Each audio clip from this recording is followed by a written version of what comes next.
Ingeteam Power Technology. Power Grid Automation. Tutorials. Topic: Dataset configuration. In this video, we will learn how to configure a dataset of an IED with the Energy Factory Suite tool. For that, we will first open the Pack Factory application and select an IED in which to include the designed dataset. We will establish an FTP communication with the IED when entering the Pack Factory application to later send the modifications on the CID to it. Once the loading process has been completed, we will open the IEC 61850 configuration tab.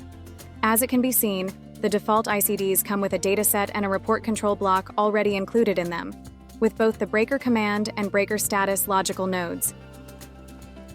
First, we will remove those. Then, we will click on the Dataset button in order to create a customized dataset. Next, a window will pop up, where the new green button will first let us decide the name of the dataset. When the name is set, we will click on the Editor EF/DA button to edit the dataset. To begin with, the dataset type needs to be selected, since Goose and Report Control Block datasets are different. We will choose a Goose-type dataset. Then we will include a bunch of signals from the Slow Logic Results logical node and some digital inputs from the first I/O card.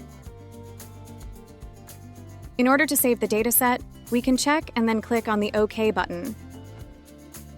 Once the dataset is added to the CID, the dataset configuration window will let us rename, duplicate, import, delete, and copy the listed datasets.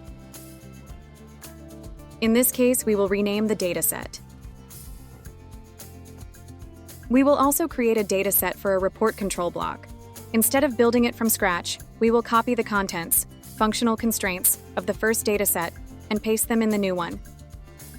In addition to Pack Factory, Substation Factory, and IED Factory also allow the user to design datasets for each IED.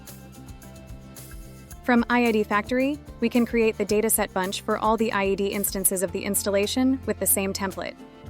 As it can be seen, the modifications done to the IED instances do not modify the IED template. Nonetheless, from Substation Factory, in addition to creating datasets, we can restore them from the IED template, that is, from the dataset bunch included in IED Factory. Finally, we now know how to configure a dataset on an IED with the Energy Factory Suite tool. Ingeteam, electrifying a sustainable future.